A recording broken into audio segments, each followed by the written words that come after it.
નમસ્કાર સાથીઓ, આજે અમે એક એવી જગ્યાએ આવ્યા છીએ જે જોઈને એમ થાય છે કે આને શું કહેવું. માણસ પાસે બુદ્ધિ ન હોય તો બુદ્ધિશાળી માણસોને હાયર કરી અને તમે એ કામ કરાવી શકો છો. પણ તમારી નિયતિ જ ખોટી હોય કે તમારે કામ કરવું જ નથી અથવા તો મન પડે એમ કરવું છે તો એનો કોઈ ઈલાજ નથી. આ તંત્ર છે ભ્રષ્ટ.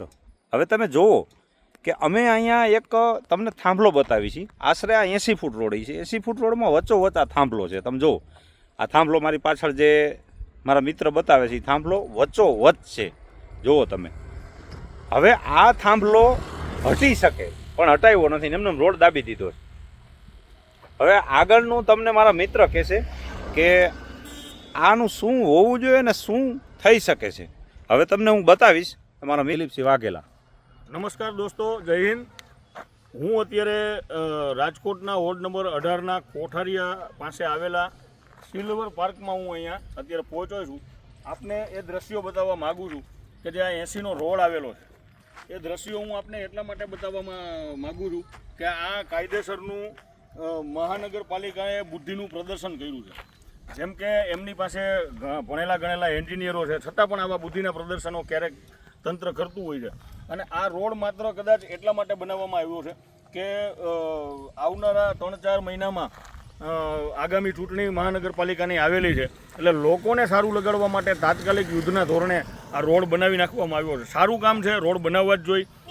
મહાનગરપાલિકાનું કામ પણ એ છે, લોકોની સુખાકારી માટે રોડ બનાવવા જોઈએ. પણ એક આ થાંભલો હટાવવાની તસ્દી લીધી નથી. અહીંયા રાતના અકસ્માતનો પણ ભય રહે છે.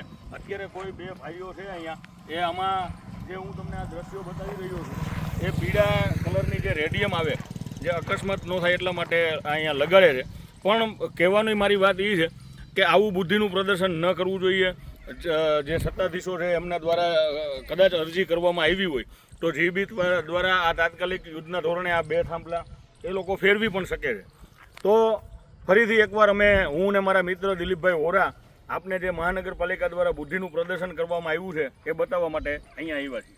આમાં એવું છે, આપણે આ થાંભલો તો પછી પણ હટી જાય એવું નથી કે ન હટે, પણ આમાં તકલીફ એ પડે કે આ થાંભલો હટાવવા તમે જાઓ ને, હવે આ રોડ કમ્પ્લીટ થઈ ગયો છે. તમે જોઈ શકો છો રોડ ઓકે થઈ ગયો છે. રોડ બની ગયા પછી જો આ થાંભલો હટાવવામાં આવે તો આ જગ્યા ઉપર ગાબડું રહે. જેમ કે અત્યારે તમે જોઈ શકો છો, અત્યારે આ રોડ છે ને નબળો પડે છે. અહીંયા દબાયેલું ન હોય. હવે અહીંયા શું આ ખોદે, ફરતી બાજુ જો આ ખોદવામાં આવે ને એટલે આ નબળું રહે. પછી અહીંયાથી જ ઉપાડવાનું ચાલુ કરે, અહીંથી રોડ તૂટવાનું ચાલુ થાય. થાંભલો ઉપાડીને બીજી જગ્યાએ નાખે ને એટલે આ જગ્યા ખાડો પડે ને એટલે આ જગ્યા પછી બુરાય નહીં. એટલું બધું તો આપણું કોર્પોરેશન સૂઝબૂઝવાળું નથી, નતર તો આ થાંભલો પહેલાં જ કઢાવી નાખ્યો હોય. પણ આ થાંભલો ઉપડવાથી આ રોડ વચ્ચોવચ્ચથી તૂટે, એટલું બધું પ્રેશર ના આવે. તૂટે એટલે આ થાંભલો શું થાય, અકસ્માત જે ખાડો હોય થાંભલાની નીચે જે ખાડો રહી ગયો છે, દબાવતા તો નથી આ લોકો. દબાવે તો કાંઈ વાંધો નહીં, પણ દબાય નહીં એટલે અહીંયા ખાડો પડે. પછી આ લોકો શું કરે, વરસાદ આવે ને એટલે આ લોકો બ્લોક નાખે અને ડામરના લોંદા કરે ને પછી તૂટવાનું ચાલુ થાય. 2-4 મહિનામાં અહીંથી રોડ તૂટવાનું ચાલુ થાય. એક જગ્યાએ હાંધો થાય ને એટલે એ તૂટે એટલે પછી હાથમાં ન રહે. હવે તમે આને શું કહેવાય, આ એક વિચારવા જેવી વાત છે કે રોડ તમે સારો બનાવતા હોય તો બધી વસ્તુ સારી હોવી જોઈએ, પણ એવું નથી. નમસ્કાર. Audio